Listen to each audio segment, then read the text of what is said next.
Hey, Reese here with Adore Her Beauty, and I am back with another video. This time it is not a waxing video, but it is a Q&A. So I see a lot of questions in the comments of random videos, and so I decided to pull a few and do a collection of these questions and give you the answers. So listen up, grab you a little snack, come in, sit in with your girl. It's been a while, tribe, since we hung out, so I'm looking forward to this moment with you. And we're gonna just answer some waxing Q&A and some skincare questions as well. So listen, if you have been a part of this tribe for a while, I know you are going to know the answers. So do not be shy to leave them in the comment section and let me know how many of them that you got right, or some that you probably didn't know, or you knew a little bit, and so I enlighten your mind just a little bit more. So definitely click that subscribe button and let's go. We're about to learn a little bit more about waxing, hirsutism, and taking care of our skin. Let's go. So these are 1, 2, 3, 4, 5 questions, and of course I could take more, but I'm going to try to answer these questions in depth, so they won't just be quick little answers. I really want to do an explanation so that you can grasp the reason for my answer. And I don't have answers written down. I didn't prep for answers. It's all going to come from here, so bear with me as I try to get this knowledge out. Who's excited? I am excited. So let's get into it. So the first question is, what is hirsutism? So listen, this channel does promote hirsutism, but what is it exactly? Hirsutism is a condition, or rather the effect of a condition, that causes male-like hair growth to be in women in places where women don't naturally have prominent hair. So for instance, the lip, the chin, the sideburns, the arms, the knuckles, the toes, the stomach, the back, the chest. On women, naturally, you don't see hair in these areas. Like, it's there, but microscopically. It's there, but not as prominent. And those non-prominent hairs are called vellus hair. And vellus hair is like peach fuzz. It's what the babies are born when they first come out the womb, fresh to the new world. That is what women will have in those areas. And we all have vellus hair covering us all over our bodies, except the palms of our hands and the soles of our feet. So in women, there is something that is causing that vellus hair to grow, to thicken, to become darkened, and to become more prominent. And that is what hirsutism is. So it's male-like hair growth because it's really thick, dense, and coarse, like a man's beard, like a man's chest hair, back hair, stomach hair. So it's male-like hair growth in women in places where hair doesn't normally grow or as prominent. So is there anybody in your family, now that you know this, you may think like, my grandmother has hirsutism. My auntie do have little chin hair. She got a mustache. So it's likely that they may have hirsutism. Now, this question wasn't asked, but I'm gonna just add it on as an adjacent. So hirsutism is caused from several reasons, okay? Not every individual is going to have it because of the same reason. Some women have it because of a hormonal imbalance, whether that is naturally imbalanced or caused by PCOS. And PCOS is polycystic ovarian syndrome, where there are cysts growing on that individual's ovaries, which is causing an increased production of androgen.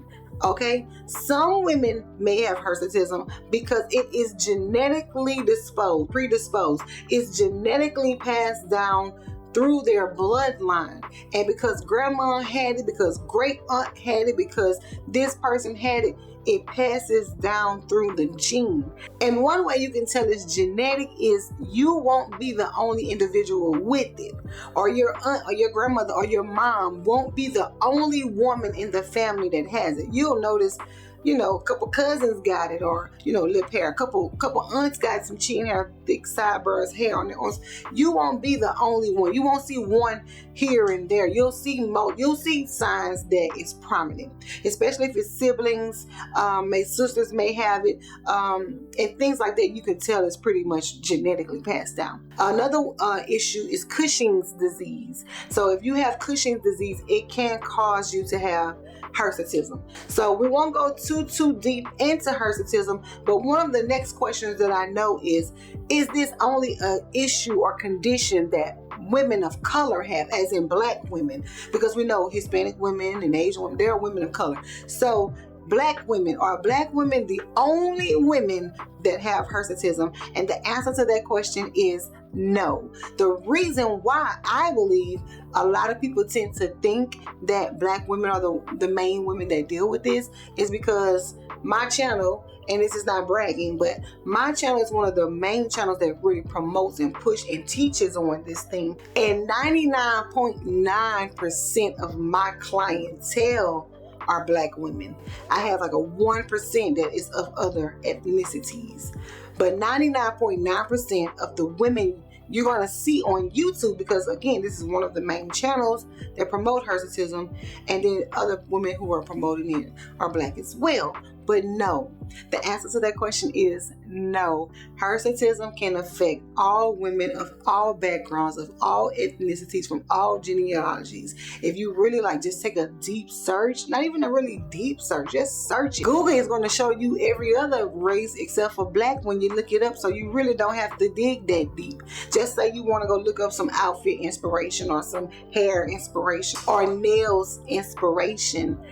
They're going to show all the Caucasian girls or all the other girls. You have to put nail inspiration for black women, hair inspiration for black women, outfit inspiration black girl. So if you go Google hirsutism, we may not be the first faces that you see. And I challenge you to go do that and put it in the comment section and let me know what you saw. But yeah, so that's pretty much the introduction to hirsutism. The next question is, why don't the women just get laser? Okay, so we see this question a lot. I have seen this question asked and implemented countless of times, that the word laser and any other variation of it is blocked from all of my sites. And it's not to be mean. It's not to gatekeep this information from these women, because they are, my clients particularly, they are aware of laser and electrolysis.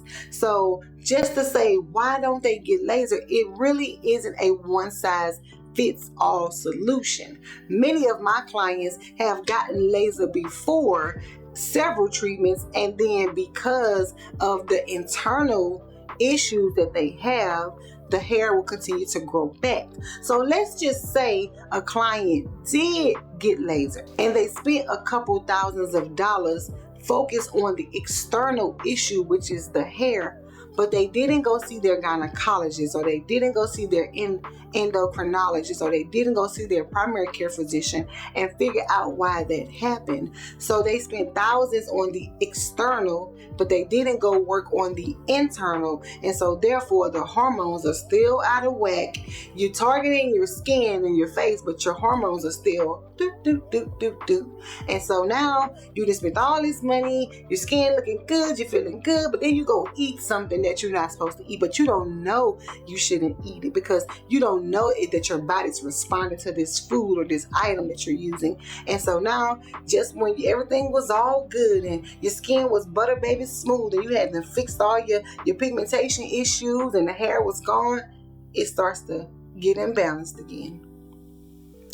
Before you know it, hair is coming back. Before you know it, life has changed and shifted. And so those few $1,000s that you had, now kids and ready for school. Now your daughter's graduating from college, or getting ready to finish from high school, or now you have to remodel the house. And that money's just not accessible like it was before. And now you got chin hair and you like, what am I going to do? Well, I got to go get waxing. Because I can't not go out like this.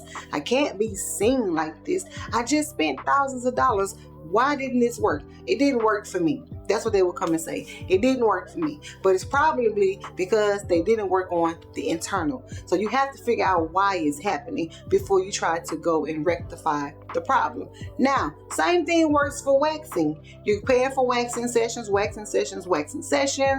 you don't go work on the internal and figure out what's causing your hirsutism. Same thing, but the thing is, waxing is a little bit more affordable. Well, no, waxing is a lot more affordable. So, but in the long run, the numbers can pile just as much. So I get the debate, I get the argument, but to just simply suggest that laser or electrolysis is a one-all, fix-all, for-all is actually not true. The laser waxing debate, we can have a whole video for that. And honestly, I'm ready to defend waxing like, you ain't about to do nothing to my girl that's waxing me. I'm ready to fight for her. But, you know, I also educate my clients and let them know, hey, you got this option, that option, this option. I love to have you here. I love, spending time with you. I love getting to know you. He's swapping stories, sharing testimonies, ministering to each other, whatever we do on the table. I love that with my clients. But if there's other knowledge and other options that can get you more permanent results, of course I'm going to tell them.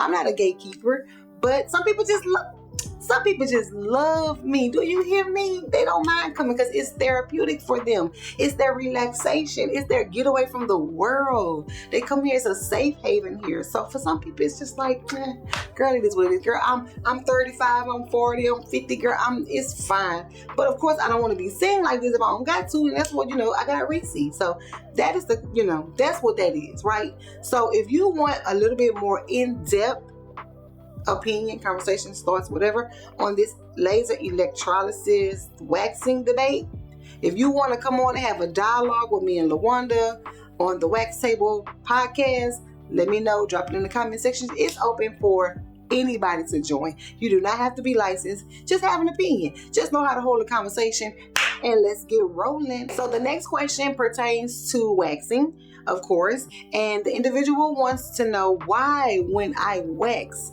I get small white bumps. So this can be any area of the body, face, legs, back, Brazilian. Why do you get white bumps when you wax? If you know, put it in the comment section. I'm going to read those answers, see who got it.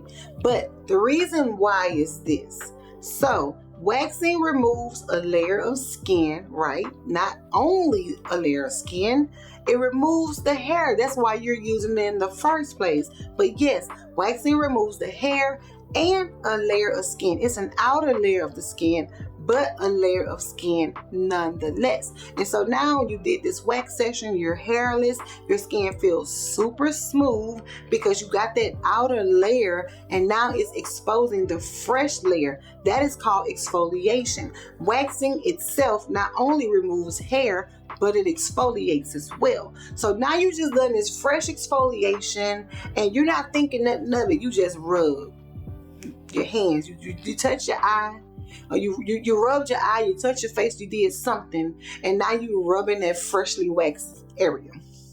You go touch something in your environment, you're driving on your way home, or you're going to the drugstore or whatever, and you're touching. You go take a nap, you're sleeping, you're tired, you lay on your pillow that you laid on all week, and you're touching. You put your jacket on, you put your baseball cap on, you put your scarf on, something that you just pulled from the closet that was sitting in there, you're touching.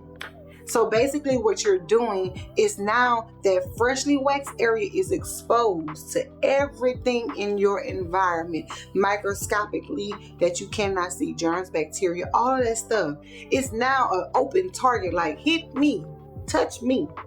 And so if your nails aren't clean and you're doing, it's so many things in the environment that's now invading that freshly waxed area. And before you know it, white bumps. So definitely when you're waxing, always touch that area with clean everything, clean hands, clean surfaces. If anybody's going to be touching you, their hands are clean. Now, the other reason why you may get white bumps, it just depends on the timing. If it's a certain amount of days later, it could be the environment. But if it's more than a certain amount of days, then that could be the hair growing back, getting caught back under the skin, because remember, exfoliation, the waxing is an exfoliation process, but the skin cells are continually regenerating. So as they're continually regenerating, it's going to grow over the hair. And if the hair is not able to come up through that skin, it's going to coil back under and continue to grow, because the body's going to do what the body's going to do.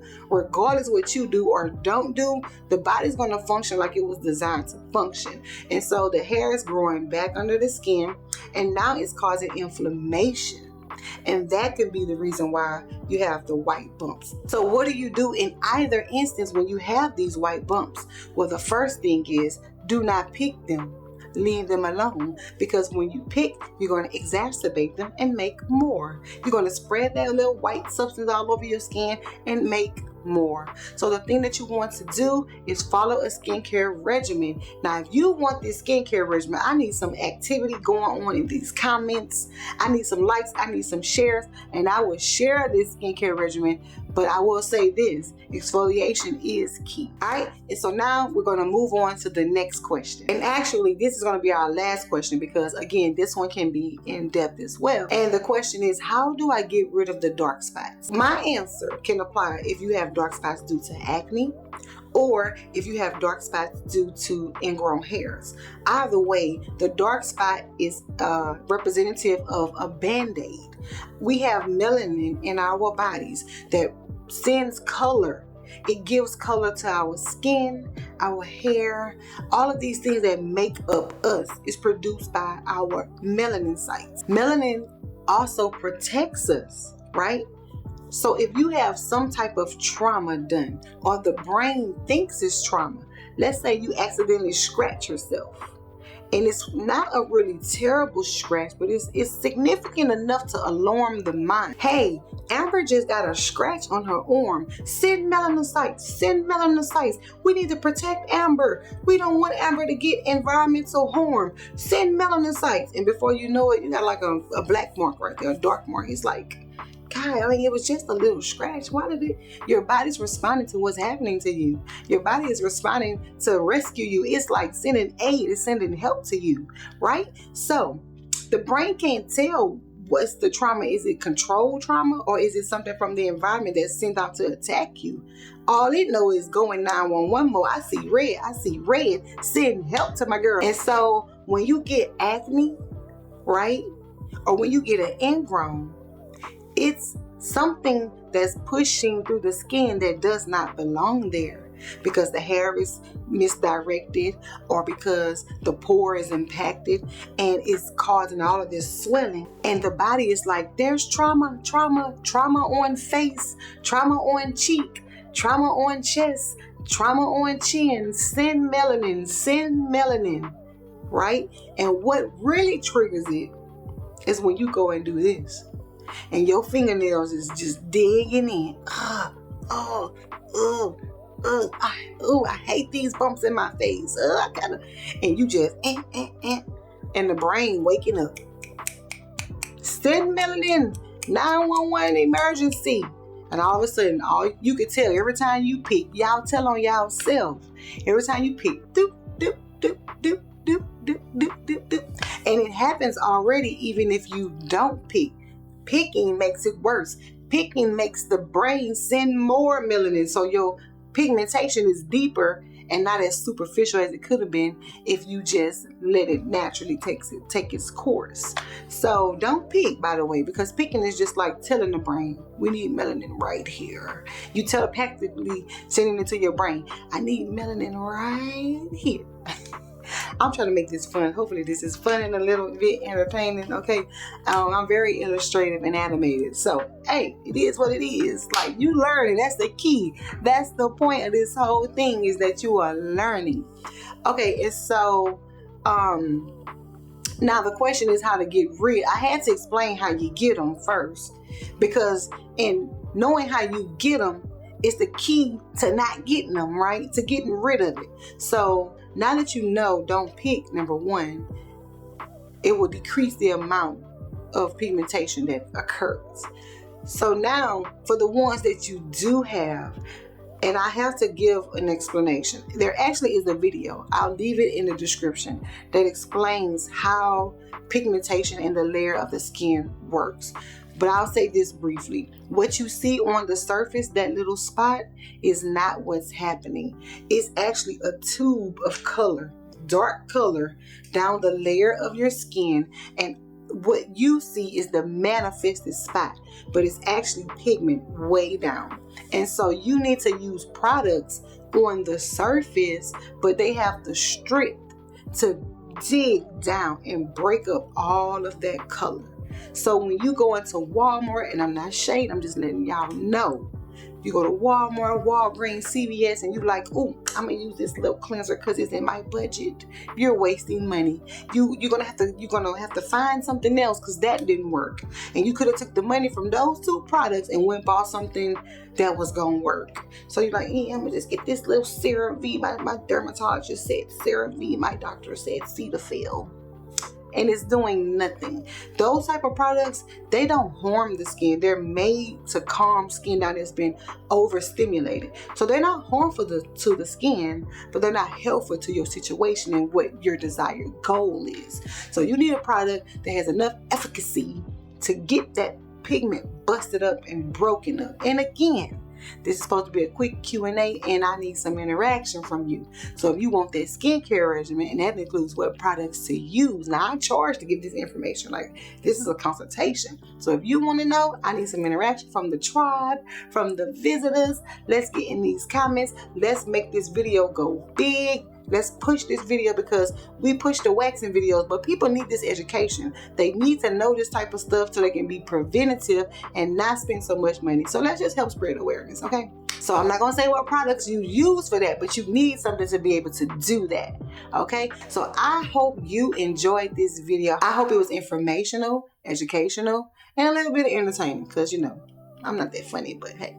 Again, this is Reese Wright with Adore Her Beauty. Be sure to click that subscribe button. Be sure to share this video, like, tag, share this knowledge with someone else. Tribe, I will see you definitely in the comments. Looking forward to hearing your answers. Looking forward to see how much you knew, and letting me know if there's anything that you didn't know that you now know. Now listen, I'm gonna drop a plug right here. Please, I started 2 new channels on YouTube. I don't know, your girl is just active. It's a lot of creative energy I be having to burn off, right? So the first one is my vlog channel. It's a home cleaning channel and a travel channel. So it's just me personally, Reese Wright. And I haven't been active on there. I haven't been active here. So I'm trying to come back. I was actually hosting a mentorship, a 5-week mentorship that just recently ended. And so I was devoting a lot of my time and attention to that. But it's over, and now your girl is here. I missed y'all. So definitely I'm going to jump back into doing my videos and all of that. But I created a new channel in addition to my travel channel, which is Adore Reese. And this channel is called the Watch Woman Network. And it is for the believer. It is for someone who needs a little dose of love, dose of encouragement, and who believes in God and wants to hear from God. And even those who don't quite yet know the Lord, but maybe experiencing some things in life and need answers to questions. Now, I'm new to this, like my walk, I've been walking with the Lord for a while, but now I'm just entering certain different levels and things and trainings and stuff. And I want to share that. Like, I want to share that with the world. I want to talk to the world about God. And so it's different from this. Like, I'm like starting off as an esthetician, starting off as this waxer, but I believe that all of this was training for what's to come. And I want to share that with you. So if you don't mind clicking the Watch Woman Network on YouTube, I may leave the link down there somewhere, and subscribe if you want some inspiration. Now, yes, I do inspiration videos on this channel called Good Morning Inspiration, which is something else. Those are quick little jolts of inspiration, but these videos are going to be more in depth. So if you don't mind, definitely check out the Watch Woman Network. And again, I'm Reese Wright with Adore Her Beauty. I'll see you in the next video. Take care, tribe. Bye-bye.